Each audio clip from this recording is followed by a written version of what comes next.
Bon, la parole est de droit, du coup, en tant que maire, monsieur le maire de Paris. J'interviens en tant que maire, évidemment, puisqu'il s'agit d'un immeuble qui est situé boulevard Henri IV face à la garde républicaine. Pour ceux qui ne le connaissent pas, c'est mon cas de le fréquenter très assidûment.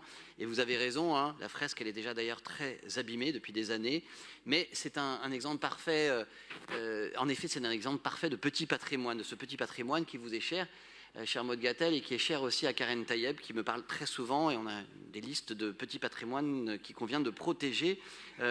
Laurence Patrice, au nom de Karen Tayeb, a déjà tout dit sur le fait que c'est classé dans le cadre du plan de sauvegarde et de mise en valeur du Marais. Je rappelle d'ailleurs qu'à ce conseil, nous allons entamer la révision du PSMV, ça va durer quelques années, et ce sera l'occasion de renforcer encore les protections sur des édifices comme cet très bel immeuble Belle Époque, dont Emmanuel Delarue a bien parlé. Il y a consacré un article il y a quelques mois sur son site L'Indépendant au cœur, et je le salue comme les nombreuses personnes et les nombreux comptes qui nous ont interpellés ces derniers mois, ces dernières années, Karen Tayeb et moi en particulier, et qui montrent l'intérêt que les Parisiens portent à leur patrimoine, même quand il est petit et même quand il est niché dans les détails d'un immeuble, en l'occurrence privé.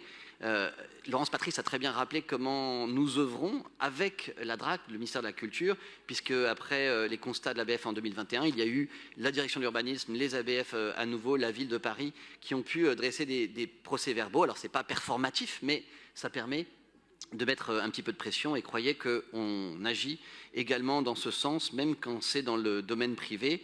Et je rappelle que d'ailleurs, on protège, on ne fait pas que restaurer, et la procédure d'inscription au monument historique des mairies d'arrondissement s'inscrit dans ce même mouvement.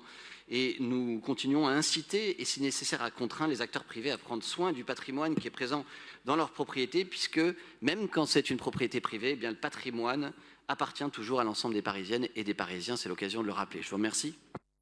Merci, monsieur le maire.